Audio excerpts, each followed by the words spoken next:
You're listening to a 3CR podcast created in the studios of independent community radio station 3CR in Melbourne, Australia. For more information, go to allthews.3cr.org.au. Evil minds that plot destruction, sorcerer of death's construction, in the fields of bodies burning, as the war machine keeps turning, death and hatred to mankind, poisoning their brainwashed mind. Welcome to the Anarchist World This Week, broadcast across Australia on the National Community Radio Satellite. Listen to the Anarchist World This Week, Australia's sacred cow slaughterhouse. Listen to analysis of local, national, international events. Listen to analysis you'll never hear anywhere else.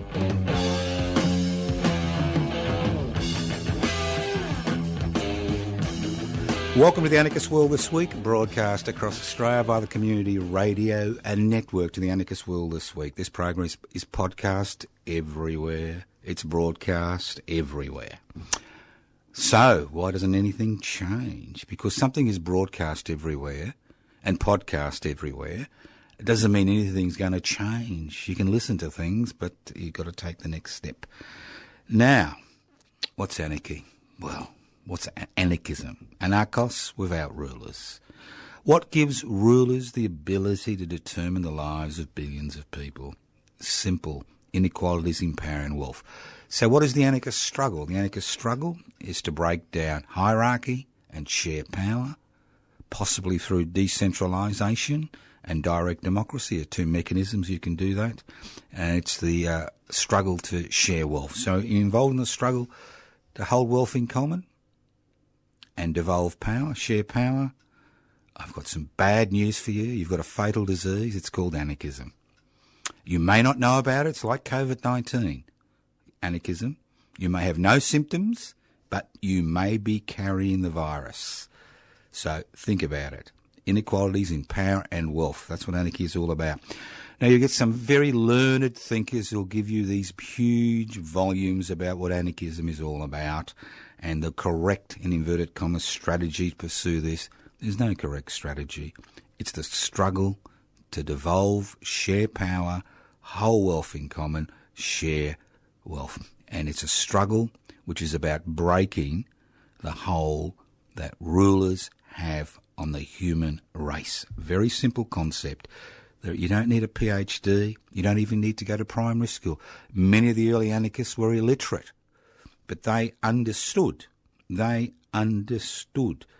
it's inequalities in power and wealth which caused their oppression. It wasn't somebody's race or nationality or colour or gender or sexual orientation which was the basis of that oppression. The basis of that oppression was inequalities in power and wealth. Now I thought I'd start off with a nice topic today.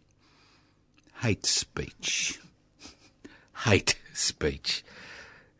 It's a nice topic because, you see, behind every great massacre, behind every Holocaust, behind every genocide, behind every, evil is not the devil. It's human beings. And it's hate speech. And if you look at history, before you see the implementation of policies which isolate, marginalise and remove sections of society which are different, there's always that propaganda, that hate speech. If you look at the Nazi Holocaust, the European Holocaust of Jews, look at the decades of hate speech before that. If you look at what's happening in Palestine today, look at the hate speech that's been coming out of the ultra-nationalist and nationalist government in Israel against Arabs, not against specific sections of the Arab community, but against Arabs. So that's about hate speech is speech which is designed to humiliate, denigrate, ostracise and eventually remove sections of the population, not because of what they do or what they are, but because they have a particular label. They could be gay. I remember when gay bashing was a popular sport in Australia in the 70s and 80s. They could be Jews. They could be Muslims. They could be the little girl down the street.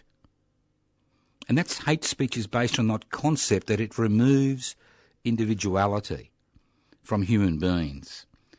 It puts them together into this amorphous mass which says all Arabs are bad, all Jews are bad, all gays are bad, all transgenders are bad, all Muslims are bad.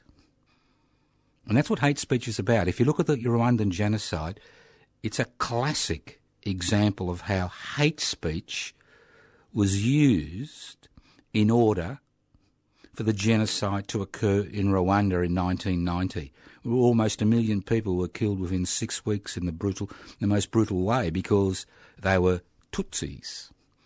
And if you look at the radio propaganda, for months leading up to the slaughter, it was all about killing the Tutsis, murdering the Tutsi.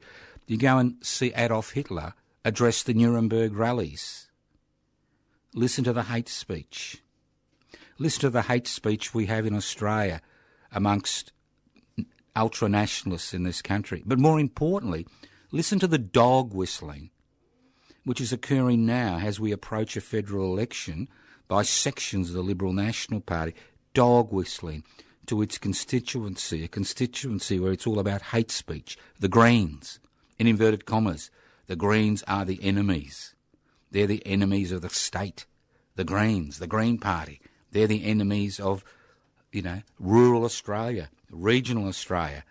So hate speech is an essential element of the steps that are taken in order to marginalise, ostracise and eventually eliminate a group of people in society who somehow don't fit the picture of what that society should be. And if you think it's gone away, it hasn't gone away.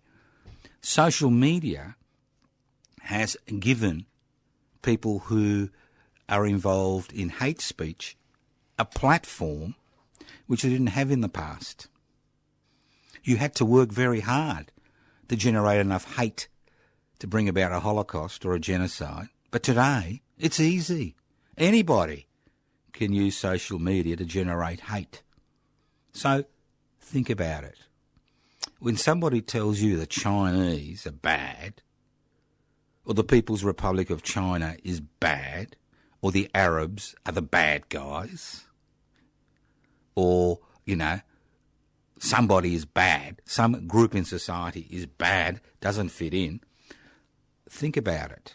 Because hate speech is designed to divide us.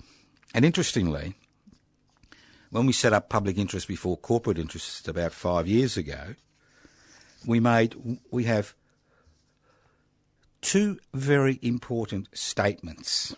And one statement is based on membership. Because the way to tackle hate speech and the way to tackle divisions is to ensure that any organisation or any society we belong to is inclusive. And with public interest before corporate interests, membership is open to people of all religious beliefs and no religious beliefs. We welcome people of all races, nationalities, genders and sexual orientation. We believe all human beings are born with inalienable rights and liberties no government can legislate away or corporations take away. So it's an inclusive organisation. And the dilemma is, in the 21st century, especially in a so-called multicultural society, instead of being inclusive, major political forces, both in power and working outside the tent, have been intent on creating divisions. And if you really want a lesson about hate speech, just remember, Reconciliation Week, which starts on the 27th of May, which is National Sorry Day, and ends on the 3rd of June, Mabo Day, which is just about 2 weeks away. Think of all the hateful speech that has been used and continues to be used to marginalise, ostracise the original owners and inhabitants of this land. Where 200 and almost 30 years after colonisation began, we still haven't reached any accommodation with this country's First Nations people. As I keep saying, you are the person who can ensure that hate speech against a particular section of society doesn't become the norm, because once it becomes the norm, it's incorporated into the political framework, the social framework, the cultural framework, and that's when you see laws that are introduced that exclude people, not because of what they've done or who they are, but because they belong to a specific group. And let's not forget that as a society here in Australia, we are the leaders in hate speech. We are the leaders in hate speech. The first legislation, the first law, which was passed by the Australian Parliament in 1901, was the White Australia Policy, a law which led to the deportation, forceful deportation of slave labour Kanaks who had been brought to this country to provide cheap labour, who were deported in their thousands, tens of thousands, back to the South Pacific, although they had lived here for generations in some cases. So let's not forget that hate speech is instrumental in creating the conditions which create a fascist community, a community where a small number of people determine who've received state power or have been elected into state power. Don't forget that Adolf Hitler and the Nazi Party were elected into the German Assembly. Let's not forget that. They were elected by the German people for a variety of reasons, because hate speech does work. All we've got to look at is the situation in India today, where the Hindu nationalist government has used hate speech in order to maximise its electoral appeal, but now finds itself unable to deal with a crisis, because all they were concerned about was fomenting hate and division within that country. And let's look at our country today. So, as I said, hate speech is the lubricant to create an intolerant, authoritarian, fascist community, and we need to resist it at every level. Every level. And it is an individual responsibility to call it out when you come across it. Obviously, there is always risks, personal risks involved, and you may lose friends in the process, or people who you thought were your friends. But the reality is that if it's not like people like you and me that call it out, it will grow and grow and grow exponentially, just like COVID-19 does when it captures a section of the population. You're listening to the Anarchist World This Week, broadcast on the Community Radio Network. This program is streaming live on 3cr.org.au. The program is heard on community radio stations across this country, north to south, east to west. My name's Joseph Toscano. Does size matter? Does size matter? Yes, double entendre. Does size matter? Well, I'm going to approach this in a way you may find a little bit convoluted, but hang on. I mean, we'll get there. Okay? The first thing, does size matter? Now, the city of Melbourne is about 9,900 square kilometres. Big city, 5 million people. The city of Geelong is about 1,000 square kilometres. I think the city of Canberra is about 500 square kilometres with a population of about 300,000. The city of Shepparton in regional Victoria has a population of about 55,000. and it has 250, it's about 250 square kilometres. All right? So where are we going? Well, the district of Gaza in the Middle East. How big do you think it is? How big do you think Gaza is? Do you think it's as big as the city of Melbourne? Do you think it's as big as the city of Geelong? Do you think it's as big as the city of Canberra? Or do you think it's maybe a little bit bigger, about a third bigger than the city of Shepparton, or the town of Shepparton? Well, you may be surprised to know the city of Gaza is approximately 351 square kilometres, which is about 1.5 times the size of the city of Shepparton, and about 1/30th the size of Melbourne or Sydney. 1/30th. So you've got 2 million people stuck in Gaza. And I'll explain why they're stuck later on. 2 million people. So if you're going to conduct a bombing campaign against 2 million people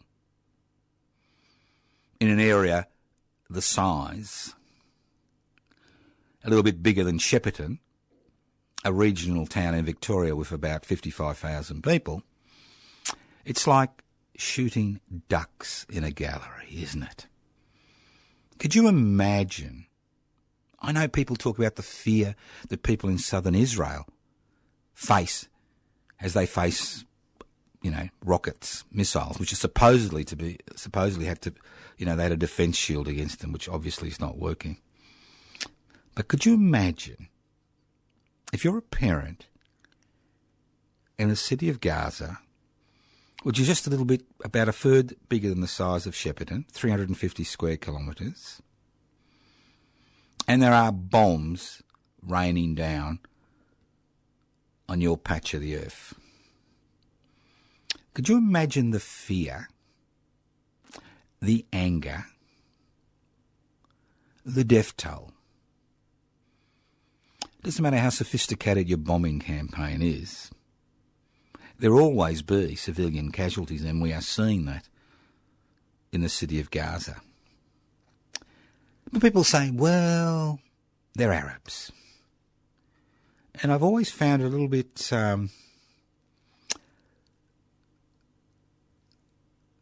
consternation. I mean, it looks like certain lives don't matter in this country. I know we've had a big Black Lives Matter campaign, which has had a little bit of an impact. Maybe not much in Australia, but in the United States had a little bit of an impact.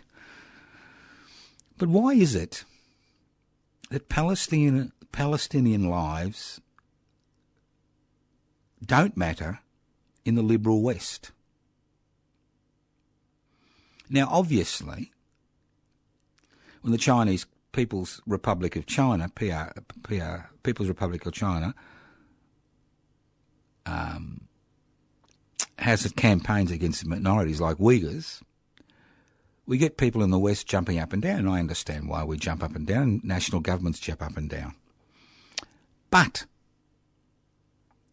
when it comes to the lives of Palestinians, men, women and children, mainly women and children in this case, we find that somehow we shrug our shoulders. I've heard no comments from the Morrison government regarding the Israeli-Palestinian conflict. I've heard no comments from the Labor opposition. Maybe they've made comments and I've missed out of them, but I have heard no comments. But I can imagine if they are comments, they're supposedly, equal side, equal whatever. But why is it that Palestinian lives don't matter? Now, it wasn't the Palestinians who were dispossessed by the State of Israel who were responsible for the European Jewish Holocaust. It was Europeans. It was fascism, European fascism, which created the Holocaust. And it was the world which turned a blind eye to what was happening in Germany. as the hate speech increased and the conditions were laid which allowed the industrial killing of people to occur. But the Palestinians have been asked to carry the can for the West, for the European conflict. They've been asked to carry the can, and they've carried that can for the last 70 years, being dispossessed from their lands. But not only dispossessed from their lands, but dispossessed from the right to exist as a specific entity and a specific cultural entity and a national entity on this planet. And when you looked at the United Nations so-called Security Council meeting last weekend, it was quite interesting to see the United States kept saying, "Niet, niet, niet." No, no, no. And consistently, since the creation of the State of Israel, the United States has vetoed any attempts to reach some type of solution, whether it's a two-state solution or a one-state solution, in this part of the world. Consistently. So why is it that Palestinian lives don't matter? Well, it's simple. It's all about energy and oil. Simple. The West needs an ally in the Middle East to ensure the oil keeps pumping out. Now, as we reach the end of the fossil fuel era, and we are reaching that end, maybe the situation will change in Palestine. Maybe it'll change. So think about it. Why don't Palestinian lives matter in the liberal West? Now, how do you resolve the issue in Palestine? How do you provide security for people on the Gaza Strip? How do you provide security from people in the occupied West Bank? How do you provide security from these expanding illegal settlements in the West Bank and the Gaza Strip? Now, the United Nations occasionally gets the okay from the Security Council to put troops in troubled areas. We see it on the Turkish, Greek, Cypriot border, and we've seen United Nations troops being placed in many conflict situations, including Rwanda. But there is never any discussion about protecting the Palestinian people from the excesses of the Israeli state via United Nations intervention and providing troops to ensure there is at least some stability. And why is that? Because never in the history of the United Nations has the United States agreed to any type of intervention in the Israeli conflict. None. What's the point of having the United Nations if it can't act? What's the point? What's the point of having 5 members of the Security Council, China, Russia, England, France, China, Russia, Britain, France and the United States having veto power regarding any intervention anywhere in the world? Think about it. Now, sometimes some people make some statements which make me think, what are they on? What drug are they on? I want some of that because it blurs reality. Now, I've heard a statement from the acting Israeli ambassador in Australia regarding the Gaza conflict because it doesn't look good killing women and children. It just doesn't look good. And the acting Israeli ambassador in Australia said, and this is a direct quote, "Our enemies are not the people of Gaza. Their enemies are Hamas, which is their political representatives. Our enemies are not the people of Gaza. And I'm thinking to myself, that's nice. Our enemies are not the people of Gaza.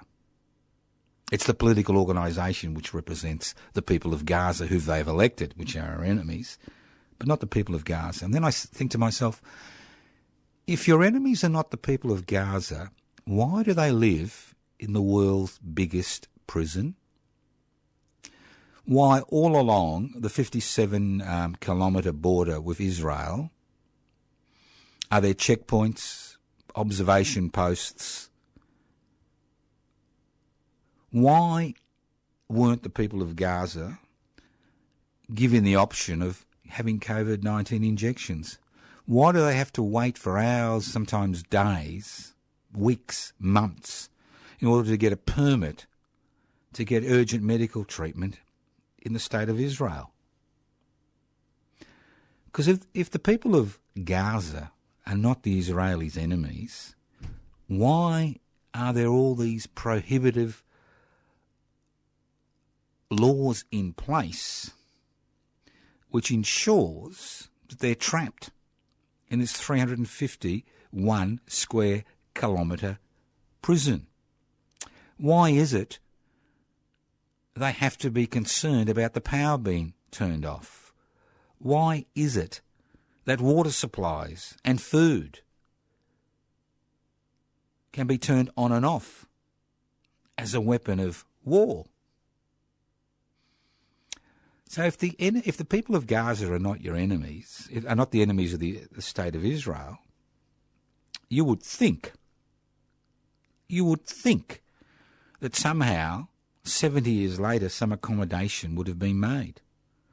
Because the more extreme the political representatives are, the more the oppression which occurs. Because if you think the people of Palestine are just going to disappear and go away and pack up their bags and move to the rest of the world, it doesn't happen that way. It just doesn't happen that way.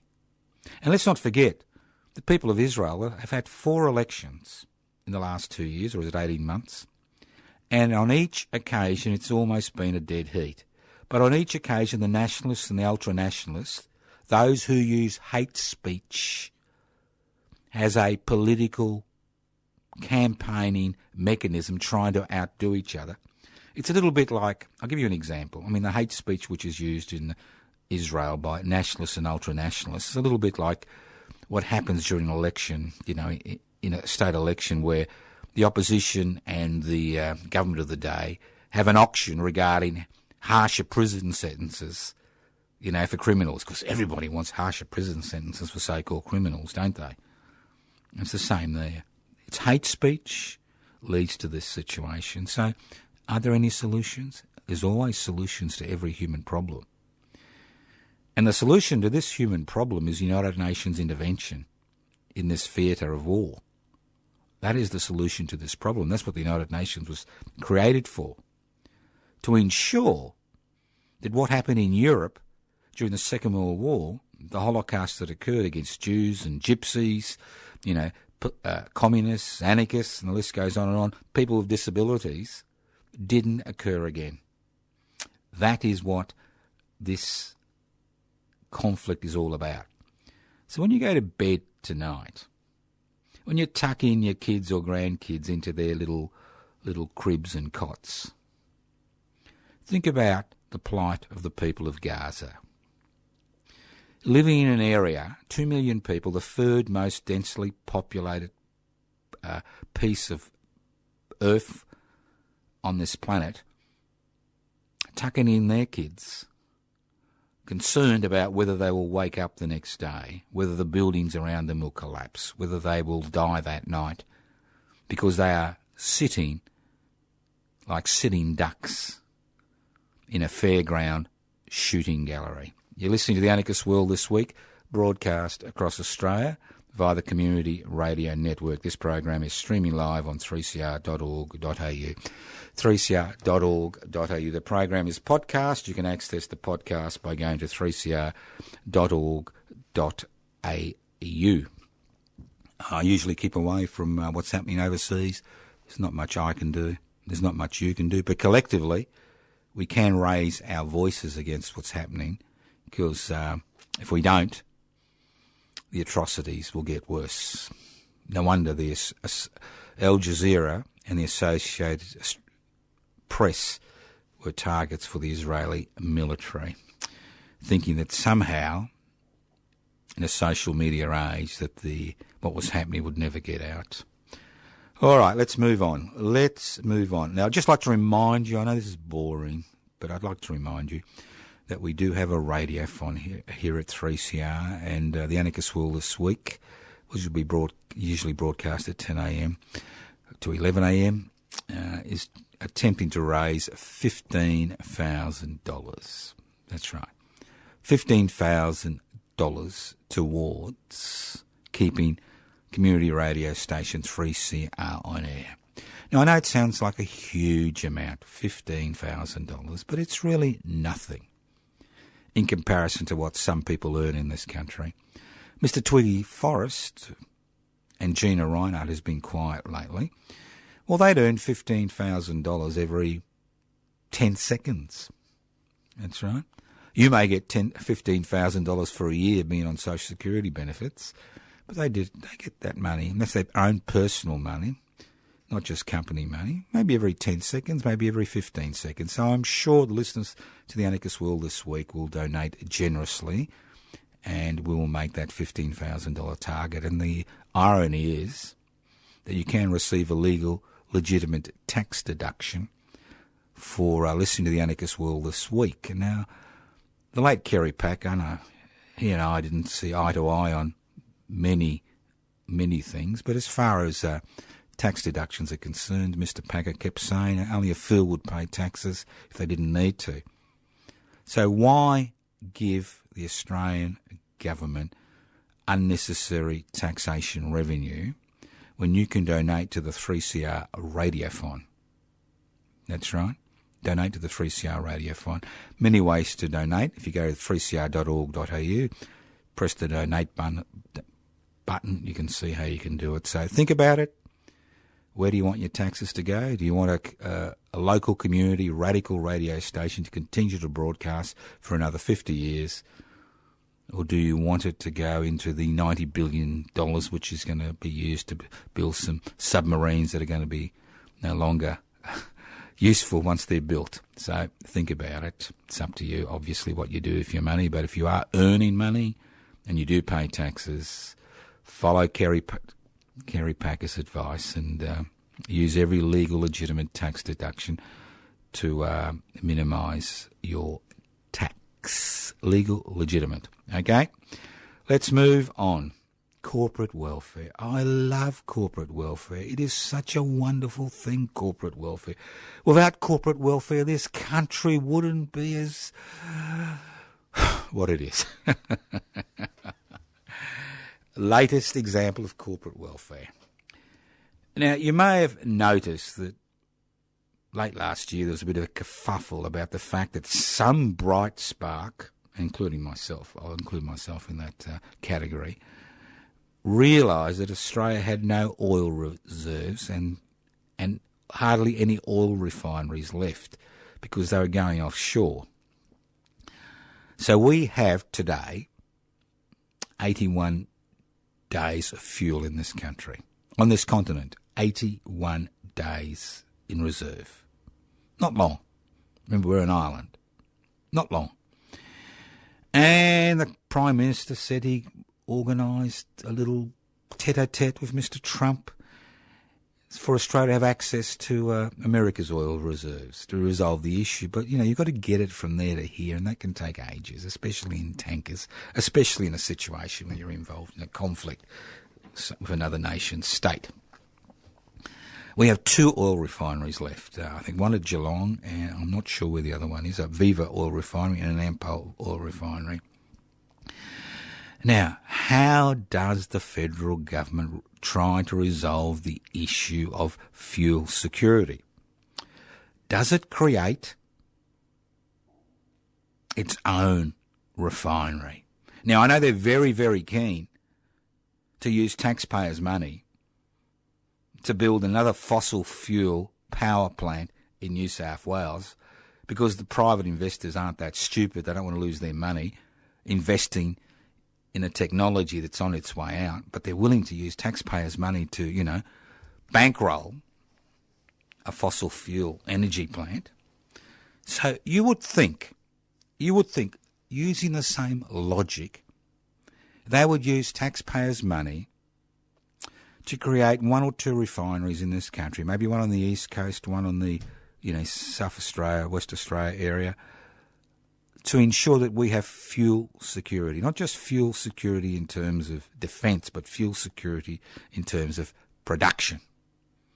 Well, an idiot like me would think that way, and most likely idiots like you would think that way, but not the geniuses, not the intellectuals, not, God's chosen children in Parliament. They think differently. So what has the federal government done on your behalf? Because it's your money, it's your taxes. Let's not forget that almost 70% of taxation revenue comes from pay-as-you-earn taxpayers, or less than 20% comes from corporations and businesses. So it's the pay-as-you-earn taxpayers, the mug in this game. Well, it's simple. They are going to give Ampol and Viva, over the next 9 years, $2 billion to ensure they don't close their factories. You like it? And what's that going to do? It's going to increase our fuel reserves from 81 days to 90 days. I'm so excited. I am so excited regarding this policy initiative. It's just what the country needs. More corporate welfare when taxpayers' money could be used to fund essential infrastructure to ensure that essential services continue to function irrespective of the gyrations in the private marketplace. If the duty of government is to provide security to its citizens and residents, you would think, idiots like you and me would think, that duty would extend to funding infrastructure and resources which provide essential services. And in a post-industrial society which is still basically dependent on fossil fuels, you would think that investing in a state-owned one or two refineries would be the way forward while we move from a fossil fuel-based economy to a renewable fuel-based economy. But no. Corporate welfare, it's the way forward. It's always the way forward. For example, NDIS. I struggled for 40 years and gave evidence and got involved in protests for the government to be forced to create a national disability insurance scheme. Because obviously it was grossly unfair. Look, I've been involved in looking after people with profound physical disabilities post-injury for almost over 4 decades, all right? Over 4 decades, almost 4.5 decades. And when I first started in this field, people who were covered by the Transport Accident Commission and Workers' Compensation led a reasonable life. And those that had no coverage, it was a miserable existence. A miserable existence because they had to rely on a social security benefit to survive.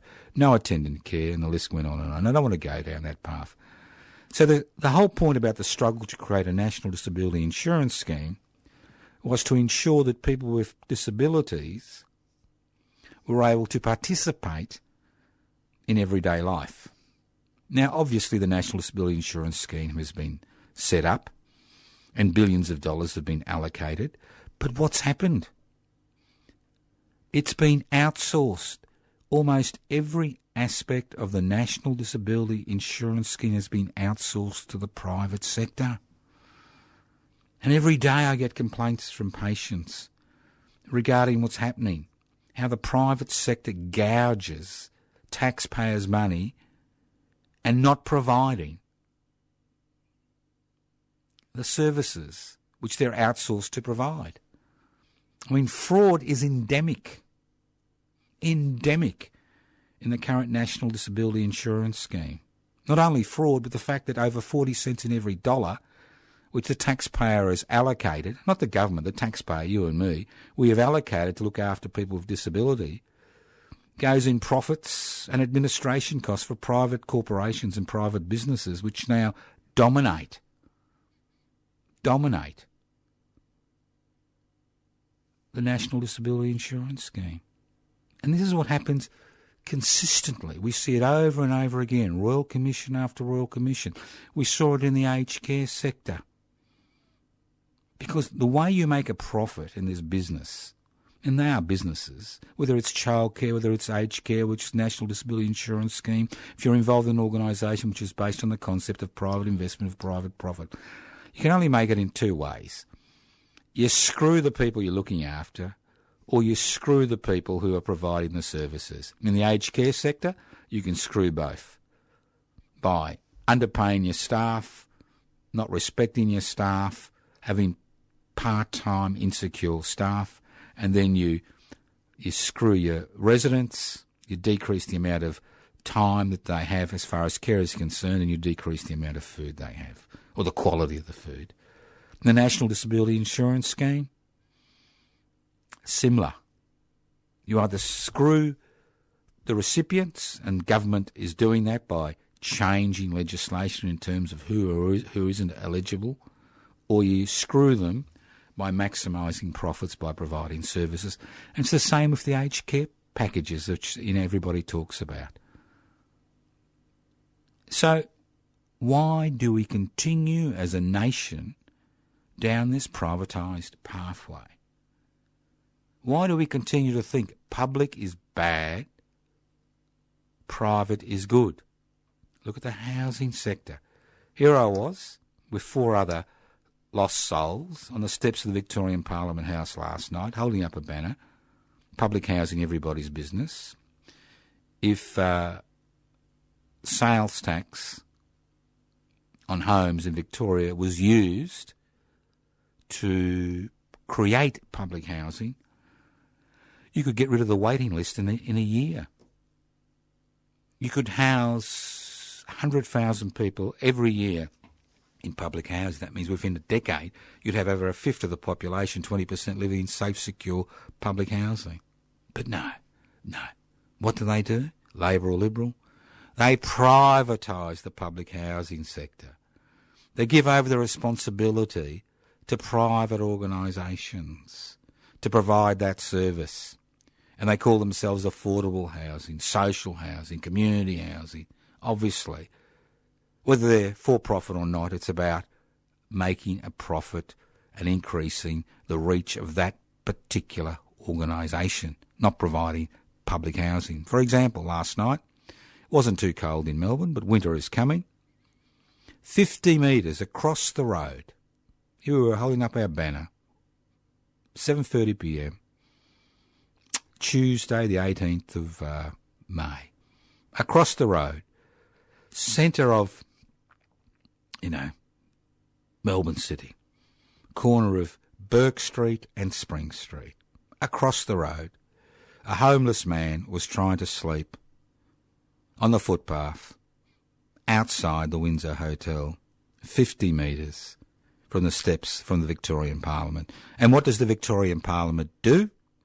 Well, it gives away billions of dollars to the private sector to create housing for the dispossessed, the poor, the desperate. Housing that never seems to be able to deal with the problem. Instead of increasing public housing stock through spot purchasing, you don't need to build huge apartment complexes. You can spot purchase like they did in the 80s, 1980s and 1990s in Victoria. Spot purchase homes around the state, regional areas, rural areas, urban areas, and provide public housing. If you use the $6 to $7 billion, which will come in stamp duty revenue from the sale of homes, and that's a tax which people pay to, buy a house, and it's a significant tax. You can pay up to, now that people are paying over $1 million for homes, you can be paying up to $80, $90, $100,000 in stamp duty. If that money was quarantined for public housing, as I said before, you could house 1 million Victorians in public housing within a decade. And what does public housing is about? It's about providing secure accommodation. I'm not just talking about personal security, but secure accommodation, the fact that you know that your children can go to the same school. Unlike if you're in rental accommodation where you have a year-to-year lease, your children may move from school to school to school, which may have a profound impact on their education and future possibilities. It means your kids can go to the same sporting clubs. They can form friendships with people in a community. And spot purchasing housing means that people on limited incomes, on social security benefits, or people who need public housing who are on low incomes, are integrated into communities and become part and parcel of that community as you break down that isolation and marginalisation which occurs. And then you have the impact on the housing market. The more people in public housing, the less people who want to rent. The less people who need to rent, you get a fall in property prices. It means that more people who've got a little bit of disposable income can enter the property market and not pay ridiculous amounts of money to keep a roof over their heads and have to pay a mortgage for the next 50 years of their lives if they're lucky. And then there's the other community benefit. The fact that you've got people in spot purchased homes around the state means there is less possibility of, it decreases criminal activity, it decreases violence. And if you're really love money and you're a small business person, what it means is that people aren't paying 50 to 60% of their income to pay rent and then don't have enough for everything else. It means they pay 25% of their income. That means there's more disposable income. That's right, more disposable income for the community as a whole and the business sector. It increases profits. So increasing the public housing sector is a win-win-win-win-win situation. So why shouldn't a tax which comes into the government coffers from applying stamp duty on people buying a home be quarantined and used to create a viable, secure public housing sector in our society, not just in Victoria but the rest of the country. But Victoria is the worst state when it comes to public housing and public housing availability. It's the worst state in terms of privatisation. And the tragedy is that these policies have been supported and continue to be supported by both the Liberal National Party and, more importantly, the Labor government in Victoria, which has been in power, I think, for the last 8 years at least. You're listening to The Anarchist World This Week, broadcast across Australia via the Community Radio Network. This program is streaming live on 3cr.org.au. Only the healthy need apply. It's funny, isn't it? Funny country, Australia. A very funny country. I was born here, so I'm responsible, okay? I'll take on the responsibility because through The Anarchist World This Week and other activities I've been involved in, really I've made no difference. No difference to what happens in this country. And it sickens me to see that as far as repatriation is concerned of Australian citizens, we're not talking about asylum seekers and refugees, but Australian citizens and permanent residents, they've got to be healthy to come back. That's right. If you're COVID positive, you get knocked off the plane. If you're a relative of a COVID positive person, you get knocked off the plane. I'm not even going to talk about the tests and the viability of those tests. You get knocked off the plane. We only want people that don't have any COVID-19. I fought, and again, I'm an idiot, obviously, and obviously you listening to me, you're also idiots. I fought the responsibility of the government to its citizens was to look after their interests. Now, I know that the quarantine system we have in the urban centres isn't the best, but we do have a quarantine system outside Darwin which is very good in terms of containing infection. Now, what's the point of being a citizen if you're denied entry into your own country if you're sick? Obviously, we can provide the infrastructure to look after people who come across. I mean, this is just an extension of the current immigration policies we have. Look, I know many people who have disabilities, and I know many who immigrated in the 70s and 80s to this country, and they were welcomed in this country and made a valuable contribution. But today, if you're an asylum seeker or a refugee or an immigrant who's got a disabled child or has a disabled child born in this country, you're not welcome. Disability, you're not welcome. So what's the point of having a government that only is interested in looking after the healthy but has no interest in looking after its citizens who are sick? It's part of this mentality that has seems to be growing up in this country, that we have no responsibility to anybody except the people living here in positions of authority. Well, you've been listening to the Anarchist World this week, but I want you to do something for me. No, not join public interest before corporate interest. Obviously, you can if you wish, and it'd be nice if we got the next 98 members so we could apply for registration as a political party. You go to pibci.net, pibci.net, or you can you can ring me on 0439 395 489. No, I won't answer the phone immediately. Just leave a message and I'll send you out an application form. Or you can write to us at Post Office Box 20, Parkville 3052. But I want you to do something for me, and I'm sure you'll all do it. I'm not going to ask you to contribute to the 3CR Radio Fund, which will be on the 16th of June, because I'm sure we'll get the $15,000 we need. And if you do need that tax deduction, well, this is a way to get it. And if you want a warm inner glow in your heart, you can always donate, but that's fine. But I want you to do something really, really, really important. I want you to go to the mirror. I want you to look at yourself in the mirror after the program. Doesn't matter if you do it tonight after work. I want you to go to your mirror and have a look at yourself and say, am I a member of the Gunner tribe? Am I a member of the Gunner tribe? Am I going to do that, and I'm going to do this, and I'm going to do that, and I never seem to get anywhere? And I want you to have another look at yourself in the mirror and say, am I a member of the somebody should do something about that tribe? Joe should do something about that tribe. Should do something about that. The Prime Minister should do something about that. You know?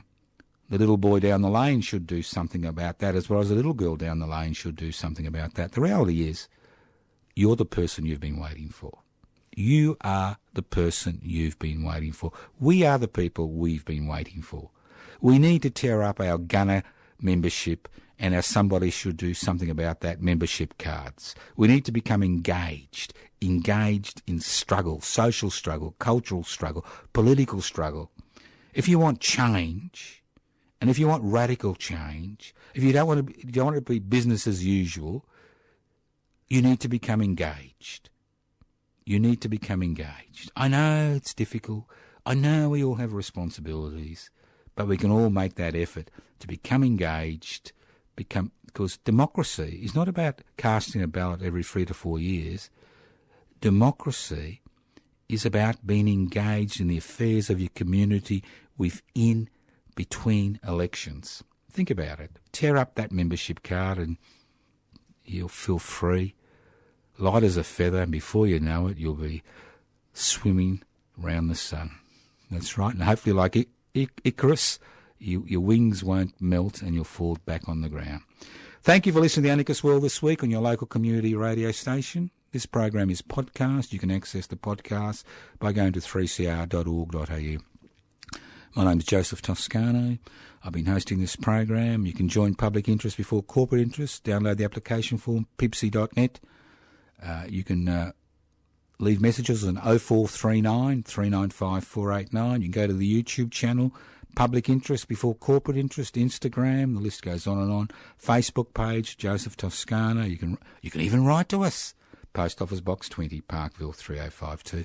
Don't forget, you want change, you need to be part of that movement for change. Thank you once again for listening to The Anarchist World this week on your local community radio station, courtesy of the Community Radio Network. Listen in next week. Evil minds that plot destruction,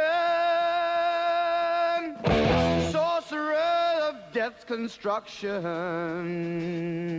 An analysis you'll never hear anywhere else. Anarchist World this week. Australia's Sacred Cow Slaughterhouse. 10 a.m. every Wednesday. Listen to The Anarchist World this week for an up-to-date analysis of local, national and international events. Poisoning their brainwashed minds. Oh, Lord, yeah.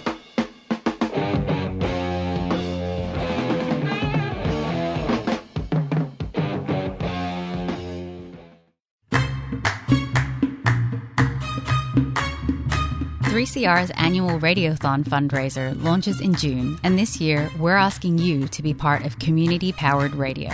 It's only with your support that we're able to be independent, community-controlled, and focused on people rather than profits. Your support during Radiothon powers the station to give voice to hundreds of people and issues for another year. And remember, any amount you can afford makes a big difference, and all donations over $2 are tax deductible. 3CR Radiothon. Show your support during June 2021. 3CR Community Powered Radio.